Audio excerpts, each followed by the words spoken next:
3 महीना एक कंपनी में काम किया, कोई 4 महीना एक कंपनी में काम किया, कोई 5 महीना, फिर ऐसे बदलते बदलते जो मेरे साथ, मैं जिस टाइम रेडियो को शुरुआत किया था और मेरे साथ में बहुत सारे लोगों ने शुरुआत किया था, आज 10-10, 20-20 कंपनी बदल दिया, फिर भी कोई अचीवमेंट नहीं।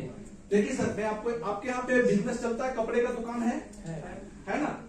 तो देखिए एक एग्जाम्पल मैं बताना चाहता हूँ, मेरी बातों को समझिएगा।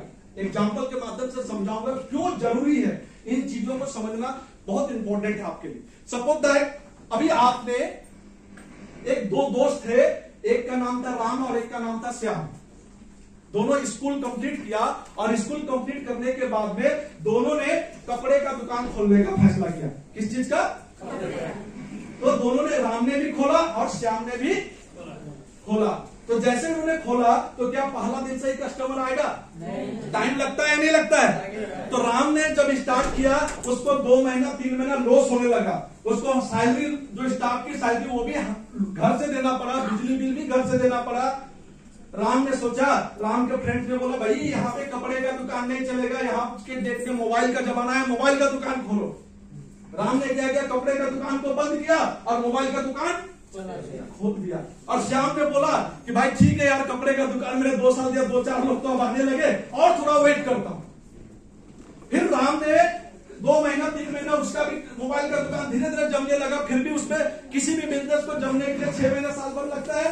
राम का तीसरा दोस्त बोला यार आज की डेट में मोबाइल एक बार लोग खरीद लेता है तो साल 2 साल तक खरीदता ही नहीं। तो अच्छा है कि हमें ऐसे बिजनेस करना चाहिए जो डेली कंजप्शन हो। उसने होटल खोल लिया। क्या खोल लिया? होटल। और श्याम ने क्या किया? कपड़े का ही दुकान को धीरे धीरे बढ़ाते हुए चला गया। फिर राम ने कपड़े का दुकान को बंद किया, मोबाइल का दुकान खोला, बंद किया, फिर होटल खोला। तो होटल में वो डेली खाना बनाता था, आधा बिकता था, आधा तो भी लॉस होने लगा। तो राम को फिर दिमाग में आया यार ये होटल में तो बहुत नुकसान है, कच्चे माल का धंधा है। तो उसने क्या किया? फिर वो बंद कर दिया और वो फर्नीचर का दुकान खोल लिया। और श्याम ने क्या किया? कपड़े का दुकान को कंटिन्यू किया। एक टाइम के बाद उस इलाका का श्याम कपड़े का दुकान का एकदम फेमस दुकानदार बन गया और लोग वहां पे आने जाना चालू कर दिया। और राम ने क्या किया? आज भी दुकान चेंज। तो अब बताइए सफलता किसको मिला? तो इसी टाइप से आप डायरेक्ट सेलिंग में भी लोग क्या होते हैं ना, 2 महीना एक कंपनी, 2 महीना थोड़ा सा डाउनफॉल हुआ, 2 महीना में फिर दूसरी कंपनी, फिर 2 महीने में उसमें भी डाउनफॉल हुआ, 2 महीने के बाद तीसरी कंपनी। ऐसे करते हैं लोग। क्या वो सफल होंगे? सफल कौन होगा? सफल कौन होगा? श्याम होगा या नहीं होगा? तो हमको राम बनना है या श्याम? श्याम। देखिए हर किसी भी बिजनेस को टाइम लगता है साहब। आज आप देखिए, आज आपके दुकान में कोई भी एक फेमस दुकानदार होगा जिसको हम नाम से जानते हैं, उसको एक ब्रांड मतलब एक ब्लाइंडली फेथ करते हैं ना, क्योंकि उसने एक उसके बाप दादा से उस बिजनेस को उसने जमा के रखा है। अब जो नया खोलता है बार बार चेंज करेगा तो उसका क्या हम उस पर फेथ कर पाएंगे? तो हमें एक रेगुलर, हमें लोगों का फेथ को बढ़ाना है अपने प्रति में। समझ में आ रहा है? तो इसके लिए हमें कम से कम अपना जो रोडमैप है, इसके लिए देखिए लालच बहुत कोई देने के लिए आएंगे आपको, लेकिन अगर हम चेंज करते रहेंगे तो हम कहीं भी सफलता नहीं पाएंगे। इसलिए एक जगह पे एक बिजनेस को 3 से 5 साल समय दीजिए। अगर आप बदलेंगे तो आप देखिए जो बार बार दुकान बदला उसका हालत आज भी वो लाइफ में स्ट्रगल कर रहा है। और जो एक स्टेब्लिश होकर काम किया आज वो लाइफ में एक अच्छे इनकम पे। तो आपको करना क्या है? हमेशा स्ट्रगल मोड में रहना है कि एक बार पैसिव इनकम पे जाना है। तो उसके लिए समय देना पड़ेगा। तो देंगे समय। अगर आपको मैं ये गारंटी बता रहा हूं कि अगर आप बेजोए में 3 साल समय दीजिए, कितने साल?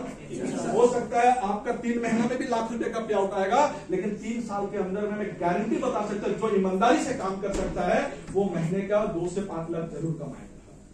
तो उसके लिए आपको समय समझ में आ रहा है? तो आपको पहला तो एक माइंडसेट होना बहुत जरूरी है। आपको भटकाने के लिए बहुत सारे लोग आएंगे। हो सकता है कोई आपके अपलाइन भी क्विट करके जाएंगे, आपको भटकाएंगे। होता है ऐसा? होता है नहीं होता है? तो हमें क्या करना चाहिए, हम दूसरे के कंधों में तब तक, जब तक हमारे पास नॉलेज नहीं है, हम नहीं सीखे हुए हैं, तब तक हमें डर लगेगा। दूसरा हमें यूज करेगा, तो हमें करना क्या है, सेल्फ डिपेंड होना है। पंडा सर बताते आईपीओ, पंडा सर ने बताया ना, क्या बताया, बहुत अच्छा सा ट्रेनिंग आप लोगों ने सुना। तो आईपीओ का मतलब क्या होता है, क्या होता है, इंडिपेंडेंट बिजनेस। तो आपको क्या बनना है, समझ में आ रहा है? तो इंडिपेंडेंट कैसा होगा, जब हम प्रोडक्ट का नॉलेज हमारे पास होगा, बिजनेस प्लान का नॉलेज होगा, कंपनी का नॉलेज होगा, तभी तो हम बिजनेस को बढ़ा सकते हैं ना। अगर हमारे पास नॉलेज ही नहीं है तो क्या हम बिजनेस को आगे बढ़ाएंगे, क्या करेंगे? अपलाइन छोड़ दिया, चलो भैया चलो, मेरी बस की बात, क्योंकि जो कर रहे हैं बीरेन जी ही कर रहे हैं। बीरेन जी बीमार हो गए, आपका बिजनेस खत्म।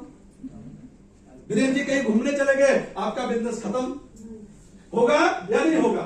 तो हमें क्या करना चाहिए, सीखना चाहिए। समझ में आ रहा है? तो पहले तो माइंडसेट करिए, दूसरा आपका गोल क्लियर करिए, ड्रीम क्लियर करिए। अगर नहीं लिखे हैं तो मैं गारंटी बता सकता हूं कि आप अपना ड्रीम लिखिए, हम सभी को आपके ड्रीम को पूरा करने के लिए रात दिन एक कर देंगे, लेकिन आपको लिखना पड़ेगा। लिखेंगे? कितने लोग लिखेंगे? कितने लोग नहीं लिखेंगे? वो चलिए, मेरे को उम्मीद है बहुत सारे लोग को समझ में आ रहा, बहुत सारे को नहीं भी आ रहा। मैंने पहले ही बताया था कि डे जो है इंडिया जब शुरुआत हुई थी तब भी हम इसी टाइप से मीटिंग लिए थे। जिसने लिखा आज उसने सारा ड्रीम पूरा किया, जिसने नहीं लिखा आज भी भटक रहे। अब आपको डिपेंड करना है डे जो नेपाल में क्या करना है। लिखेंगे, सिस्टम को फॉलो करेंगे, गारंटी आपकी ड्रीम पूरा होगा। और इसको मजाक समझेंगे, सिस्टम को फॉलो नहीं करेंगे तो आप ये बिजनेस भी आपके लिए टाइम पास से। आज देखिए इंडिया का देख के मैं आपको बता रहा हूं, डिपेंड करता है आपको। Clear sir? तो दो चीज क्लियर करिए। तीसरा, जब हम किसी को ड्रीम है मेरा, तो उसके लिए हमें एक रोड मैप बनाना चाहिए। रोड मैप क्या चीज, जो डुप्लीकेशन हो सके, डुप्लीकेट हो सके। अगर हम अकेले ही सीना, अगर मेरा डुप्लीकेशन नहीं होगा तो क्या मैं पूरे इंडिया या पूरे नेपाल में बिजनेस करा सकते हैं? तो हमें क्या करना चाहिए, डुप्लीकेशन कैसे होगा, एक सिस्टम का होता है। हर जगह पे आप अकेले काम नहीं कर सकते। हमें अपने जैसे डुप्लीकेट, आज जो मैं मेहनत कर रहा हूं तो मेरे जैसे 50 लोग अगर मीटिंग ले तो बिजनेस बढ़ेगा कि नहीं बढ़ेगा? तो ये डुप्लीकेशन कैसे होगा? डुप्लीकेशन होता है आसान चीज का, हार्ड चीज का नहीं। बिजनेस होता है किस चीज का, आसान चीज। तो आपका जो रोड मैप बनना चाहिए वो आसान, पब्लिक को लगना चाहिए, जो आम लीडर को लगना चाहिए ये मैं कर सकता हूं, तो बिजनेस होगा कि नहीं होगा? और अगर बिजनेस लग गया कि ये मैं नहीं कर सकता हूं तो फिर हो पाएगा क्या, हो पाएगा? तो आपको एक रोड मैप बनाना बहुत ही ज्यादा जरूरी है। और रोड मैप आसान किस चीज से है?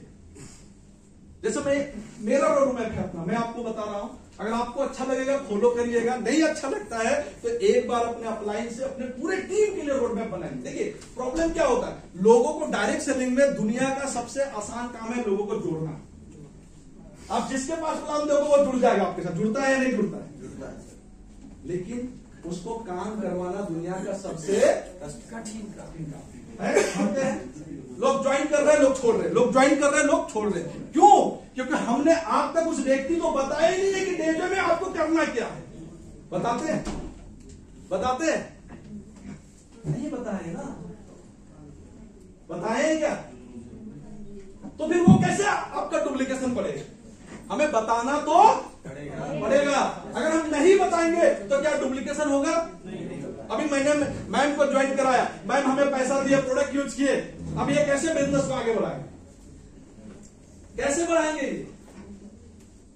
बढ़ा पाएंगे? अब हमने तो इनको ज्वाइन करा दिया, अब छोड़ दिया, अब नए बंदे के पीछे भाग रहे हैं।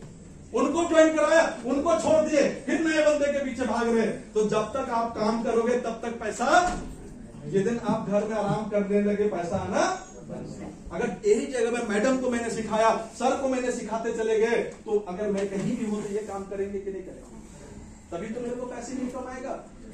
तो इसके लिए हमें अपने टीम, जिस व्यक्ति को भी हम लाते हैं, सबसे पहले मार्केट में क्या होता है, डायरेक्ट सेलिंग, लोग नफरत करते हैं इस इंडस्ट्री को, तो उसका डिफरेंस को समझाना पड़ेगा कि डायरेक्ट सेलिंग है क्या। समझ में आ रहा है?